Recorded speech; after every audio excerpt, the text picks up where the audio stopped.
J'ai quitté mon travail aujourd'hui. Lorsque mon mari est rentré à la maison et me l'a dit à l'entrée, j'ai failli faire tomber la tasse que je tenais. Quoi? Pourquoi? Pierre se tenait dans l'embrasure de la porte, abattu, tenant son sac de travail.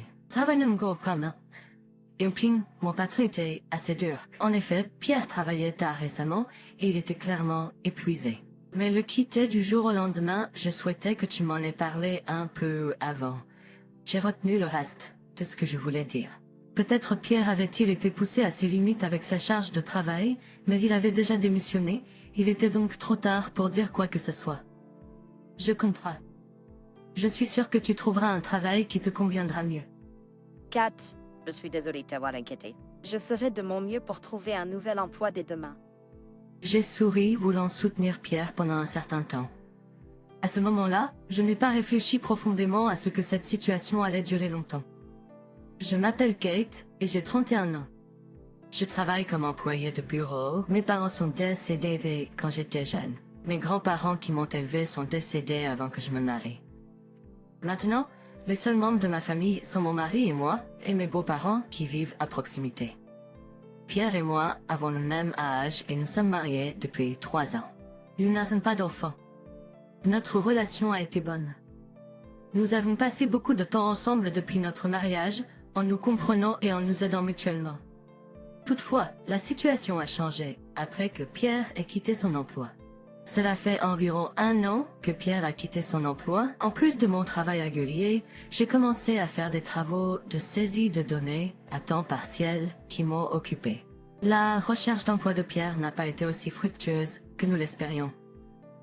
Je lui ai déjà suggéré de faire des travaux à temps partiel pendant qu'il cherchait un emploi pas cher, chez un emploi. Cependant, Pierre n'était pas enthousiaste à cette idée, disant qu'il ne pouvait pas se concentrer sur sa recherche d'emploi s'il passait du temps sur des travaux à temps partiel. Je travaille comme employé à temps plein, mais mon salaire n'est pas particulièrement élevé et je n'ai pas beaucoup de marge de manœuvre financière pour subvenir aux besoins de la famille. Pour joindre les deux bouts, j'ai essayé d'être créative avec notre budget et de vivre frugalement avec les prestations de chômage de mon mari et nos économies. Nous peinons à peine à réunir la somme dont nous avons besoin pour vivre au jour le jour. Un autre problème est le manque de temps et d'énergie pour les tâches ménagères après avoir terminé mon travail. Nous partageons autrefois les tâches ménagères, mais depuis que Pierre a quitté son emploi, il aide de moins en moins. Il y a des jours où Pierre est occupé à chercher un emploi, mais il y a aussi des jours où il est à la maison tourné de Goldbees. Pour être honnête, je souhaiterais qu'il m'aide davantage avec les tâches ménagères s'il ne travaille pas. Il insiste pour se concentrer entièrement sur sa recherche d'emploi et ne veut pas m'écouter. Voir la vaisselle sale et le linge s'accumuler me met en colère. Je ne m'attends pas à ce qu'il fasse tout. Je suis prêt à faire tout ce que je peux, mais lorsque je dois travailler tard, les tâches ménagères sont le moindre de mes problèmes. Maintenir les deux équilibres est simplement difficile. Hey Pierre, peux-tu au moins m'aider avec le lavage et la vaisselle les jours où tu es à la maison? Lorsque j'ai finalement abordé le sujet, Pierre a montré un clair irritation et a cliqué de la langue. Je cherche constamment du travail, je fais de mon mieux. Je souhaiterais que tu ne me harcèles pas à ce sujet. J'ai juste hoché la tête à sa réponse. Je savais qu'il n'y avait aucun point à discuter avec quelqu'un qui est déjà émotif. J'étais trop fatiguée pour répliquer de toute façon. J'étais épuisée par les heures supplémentaires aussi. C'est pourquoi je demande juste un peu d'aide. J'ai essayé de le formuler poliment pour éviter de sonner sarcastique, mais Pierre a poussé un soupir exagéré. Tu essaies de dire que tu es celui qui s'occupe de la famille. Tu es tellement condescendant. Je vais me coucher? Pierre a mis fin abruptement à la conversation et passé de moi vers la chambre. Juste à ce moment, j'ai senti une odeur à peine perceptible. Qu'est-ce que ça sent? J'ai dit sans réfléchir. Pierre s'est arrêté et a serré la poignée de la porte. As-tu cherché du travail aujourd'hui? Après la recherche d'emploi, je suis allée au sauna. Parfois, j'ai besoin de me rafraîchir. Sinon, je suis trop stressée et je ne peux pas obtenir de bons résultats. Il a dit cela, fermant la porte de la chambre. Sauna, hein? Je me suis souvenu qu'il y a peu de temps, il est rentré à la maison sentant la bière. Il a dit que boire était son moyen de vider son esprit. Alors que je rangeais autour du bureau en désordre de mon mari, je me suis senti grandir l'inquiétude. Pourrait-il me cacher quelque chose? Pourrait-il faire semblant de chercher un emploi et passer du temps avec une autre femme? Stress et incertitude quant à l'avenir. Il fait peut-être que vider son esprit au sauna. Mais au fond de moi, je ne pouvais pas me débarrasser du sentiment de suspicion et je me suis retrouvée incapable de continuer avec les tâches ménagères. Et je me suis demandé ce que diraient mes beaux-parents dans cette situation. Et soudain, leurs visages sont apparus dans mon esprit. Mon beau-père travaille toujours, tandis que ma belle-mère aide à la ferme en plus de ses tâches ménagères. Pourrais-je leur demander de l'aide? Non, c'est peu probable, j'ai secoué tête. Selon ce que Pierre m'a dit, ils soutiennent en fait la décision de Pierre de quitter son emploi. De plus, ils semblent avoir une attitude assez froide envers moi. C'est difficile à imaginer qu'ils puissent être d'un quelconque secours. Ils ont l'air de penser que parce que j'ai pas de parents, je ne mérite pas de lui. Ils disent qu'ils ne veulent pas s'impliquer trop. Ces paroles me blessent profondément. Lorsque je les ai visités, ils avaient l'air gentils et accueillants. Je pensais qu'ils m'avaient accepté comme leur belle-fille.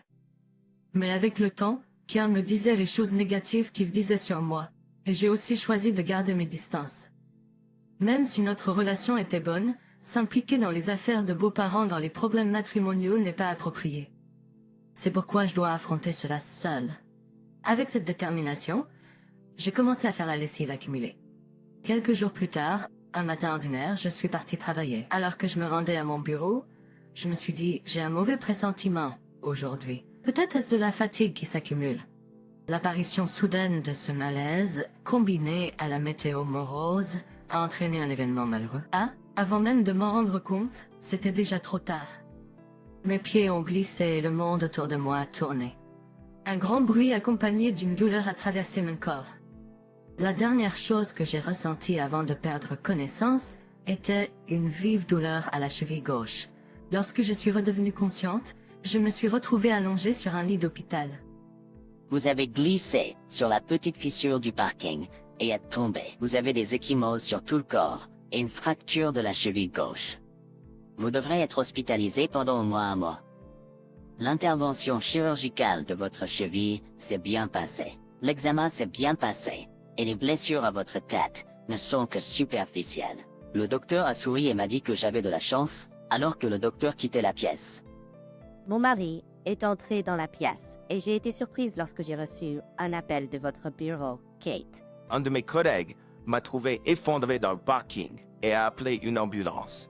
Il m'a remis un sac contenant quelques effets personnels et un chargeur à l'intérieur. Est-ce suffisant? Pour être honnête, j'avais besoin de plus de vêtements, de serviettes et produits d'hygiène. J'ai compris qu'il devait se dépêcher, alors je me suis sentie reconnaissante qu'il m'ait apporté quelque chose.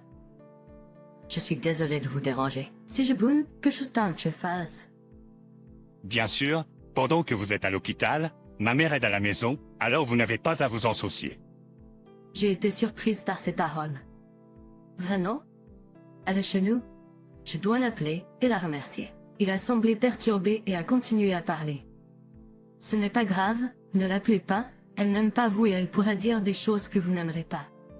Face à sa réaction, je n'ai fait que hocher la tête en accord. Il y a 3 semaines que je suis à l'hôpital et Pierre ne m'a pas rendu visite une seule fois. Même quand je lui ai envoyé des messages pour lui demander des choses, il a le plus souvent ignoré mes messages. Les rares réponses que j'ai eues étaient froides et brèves. En revanche, mon patron a été prévenant et est venu me rendre visite souvent. C'est arrivé parce que vous vous surmenez, alors reposez-vous et ne vous inquiétez pas pour le travail. Résider à l'hôpital a nécessité des dépenses et j'ai eu du mal. Je voulais contacter Pierre. Mais comme j'étais pas seule dans la chambre d'hôpital, ce n'était pas facile de passer des appels. J'ai dû demander à une infirmière une chaise roulante pour me déplacer vers un endroit où les appels étaient autorisés. Oh, je ne vous ai pas remercié yet. Soudain, je m'en suis souvenu.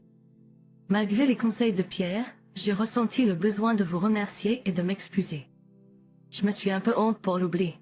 Après avoir obtenu une chaise roulante, une infirmière, je me suis rendue à soi où je pouvais passer des appels. Eh bien, Kate, c'est rare. Elle a répondu joyeusement, en me sentant nerveux, ma voix a tremblé en parlant. J'ai été hors de contact. J'ai entendu que vous êtes occupé de Pierre pendant que j'étais à l'hôpital. Je suis vraiment désolé pour les désagréments. En fait, ma libération a été retardée. J'ai lutté pour exprimer mes pensées, mais il y avait un silence de son côté. Je suis devenu anxieux. Vous parliez de la façon dont je ne vous ai pas rendu visite chez vous dans Suisse. J'étais sans voix. Il n'y a aucune raison pour qu'elle mente sur de telles choses. Je lui ai ensuite expliqué ma cheville foulée, l'opération et mon hospitalisation actuelle. Quoi? Tu es à l'hôpital? Pourquoi ne me l'as-tu pas dit plus tôt? Je viendrai prendre soin de toi tout de suite. Elle a raccroché, me laissant un peu perplexe. Je ne m'y attendais pas. Sur la base du comportement de Pierre, j'avais supposé qu'elle et Pierre n'étions pas en bons termes. 2 heures plus tard, elle est arrivée en courant à l'hôpital. Ma belle-mère, visiblement achetée récemment, a sorti des vêtements de rechange, des serviettes et quelques boissons. Un souci a envahi son visage. Ça a l'air mauvais. Es-tu ok? À partir de demain, je viendrai tous les jours pour aider. Faites-le moi savoir si vous avez besoin de quelque chose, d'accord? Avoir une conversation directe avec elle après un si long moment, je fus profondément touchée par sa gentillesse. Je l'ai remerciée et l'ai informée que pendant mon hospitalisation, mon mari a ignoré mes messages et j'ai dû lui demander de m'aider avec les tâches ménagères en mon absence. Je n'arrive pas à croire que Pierre ait dit ça. Je n'avais aucune idée. Il ne m'a rien dit, alors je n'ai pas pu t'aider. Je suis désolée, Kate. La belle-mère me tapota le dos et inopinément, des larmes commencèrent à couler de mes yeux. J'avais l'impression que vous ne m'aimiez pas beaucoup. Ce n'est pas vrai. Je croyais que tu m'évitais. Nous nous sentions mal à l'aise à propos de nos perceptions mutuelles. Nous avons décidé de partager ouvertement nos sentiments l'un envers l'autre. Il s'est avéré que mon mari avait manipulé nos impressions l'un sur l'autre. De plus, mes beaux-parents ne savaient même pas qu'il avait quitté son emploi. Quel menteur, quel enfant sans espoir. Avec un regard stupéfait, la belle-mère poussa un profond soupir. Il semble que mon mari avait l'habitude de mentir pour couvrir ses erreurs depuis son enfance. Elle a expliqué qu'il avait tout ourdi, s'assurant que les 2 parties avaient une mauvaise impression l'une de l'autre. Après la conversation, nous avons tous les 2 dit presque dans le même ton, il prépare quelque chose. Je doutais particulièrement des actions de mon mari, me demandant s'il avait d'autres raisons, comme une liaison. Marie, j'ai quelque chose à discuter, dis-je doucement, et ma belle-mère a souri et a dit, je vais parler à mon mari et voir s'il peut t'aider. 2 mois après mon admission à l'hôpital, le jour de ma sortie est enfin arrivé. Pourquoi ne m'as-tu pas rendu visite? J'ai vérifié mes mails et je suis ici, n'est-ce pas? J'ai été occupée parce que j'ai obtenu un emploi dans une grande entreprise. En le rencontrant pour la première fois depuis le jour où j'ai été admis, mon mari a continué à parler de ses luttes pour trouver un emploi dans un taxi. Alors célébrons. Tu t'es rétabli, célébrons en grand. Mais, à notre arrivée à la veille, il s'est rapidement rendu dans le salon. Je n'ai pas pu m'empêcher de soupirer et je suis entrée. En le suivant dans le salon, il m'a regardé avec surprise. Qu'est-ce que c'est? Sur la table, il y avait un papier de divorce rempli dans ma section, avec mes beaux-parents comme témoins. S'agit-il d'une plaisanterie? Il a soulevé les papiers de divorce et me les a agités au visage. En écartant ses mains, je souris. C'est ma célébration de sortie de l'hôpital. Célébrons de manière extravagante. Alors que je parlais, la porte de la pièce à côté du salon s'est ouverte, révélant mes beaux-parents et un homme inconnu. Mon mari était clairement confus. Que faites-vous ici et qui est cet homme? C'est l'avocat que j'ai engagé, présenté par votre père. En savourant l'expression surprise de mon mari, je souriais. Après m'être réconcilié avec ma belle-mère, j'avais formulé quelques demandes à mes beaux-parents. La première était d'installer des caméras de sécurité dans le salon et la chambre à coucher, principalement gérées par mon beau-père, qui est assez habile sur le plan technique. L'autre était d'avoir leur témoignage sur les papiers de divorce, au cas où mon mari m'aurait trompé. La preuve était clairement enregistrée sur le canal. La déclaration de l'avocat a fait trembler les épaules de mon mari. Je n'avais pas vu les images, ayant été priée de ne pas le faire par mes beaux-parents, mais je me souviens que ma belle-mère a chuchoté que la preuve avait été sécurisée. Quelque chose avait été capturé. Pendant que ta femme est à l'hôpital, il est clair que tu as invité une femme plusieurs fois et que tu l'as laissée rester. C'est incontestable. Cela ne peut pas arriver. Est-ce que ce n'est pas une violation de la vie privée? À ce moment-là, mon beau-père a explosé de colère et a dit « Tu es un fils stupide. Présente d'abord tes excuses à Kate. » Et a lancé un poing à Pierre. Mais Marie s'est effondrée sur le sol, se tenant la face avec douleur. Je l'ai regardé clairement et en colère. J'ai loué cette maison à Nana. Je viens d'installer les caméras parce que des gens que je ne connais pas pourraient venir et partir à leur guise. J'ai une maison que bed William. Il s'est alors mis à genoux et a commencé à détailler ses affaires. C'était la fille du président, au nouveau travail de mon mari avec qui il a eu une liaison. Il a essayé de s'excuser en disant qu'elle l'avait approché lorsqu'il était là pour l'entrevue. Cependant, au fur et à mesure que sa relation avec l'autre femme progressait, il a continué l'affaire, prenant mon amour pour acquis et devenant trop confiant. Même lorsque j'étais hospitalisée, il semble qu'il a continué l'affaire à notre domicile. Apparemment, elle a récemment fait une proposition surprenante. Si tu divorces ta femme et que tu m'épouses, je peux utiliser ma connexion pour te trouver un emploi. Pierre, j'étais avec elle juste pour obtenir un emploi. Je ne l'aime pas. S'il te plaît, crois-moi et ne me divorce pas. J'ai ri en voyant le visage terrible de mon mari en train de pleurer. Mais tu as rejoint l'entreprise à la condition de divorcer de moi et de l'épouser, n'est-ce pas? Quel était tout mon effort? Parce qu'une site grace et tâche ménagère et mon travail et Pierre d'un avenir avec mon maître. Réalisant que c'était pour un tel homme, j'ai été dévastée. Pierre, notre relation de mère et fils se termine ici. L'héritage que je prévoyais te laisser sera maintenant utilisé pour que ton père et moi profitions de notre vie ensemble et finissions éventuellement dans une maison de retraite. Mon beau-père pâlit des paroles de ma belle-mère et semblait incapable de paix. Mon beau-père hocha simplement la tête silencieusement. Je regardais mon mari qui avait les yeux suppliants et dit « Tu as dû te régaler pendant les 2 mois où je n'étais pas là. Des temps difficiles t'attendent maintenant. » Au revoir. Mes paroles étaient empreintes d'émotion. Mais Marie regarda successivement mes beaux-parents, moi et l'avocat, des larmes coulant sur ses joues. À ce moment-là, je sentis vraiment que notre relation était terminée. Quelques jours plus tard, notre divorce était officialisé. Je réclamais une compensation de la part de mon mari et de sa maîtresse. Même le père de la maîtresse dit « Je m'excuse sincèrement pour ma fille. Elle se rachètera. » Bien qu'il n'ait pas été renvoyé, le président de la société les a envoyés dans des lieux de travail difficiles. Ils font maintenant face à une double charge de travail et à la nécessité de me dédommager, vivant avec un profond regret. Quelques mois plus tard, ma douleur à la jambe avait complètement disparu. En guise de remerciement, je fis cadeau à mes beaux-parents d'un voyage dans un onsen que nous avons tous apprécié ensemble. Les photos du voyage dégagent la joie de ma belle famille et moi, symbolisant un nouveau départ. Tu es encore jeune. Je sais que ton cœur a été blessé par les actions de mon fils, mais s'il te plaît, vis ta vie pour ton propre bonheur.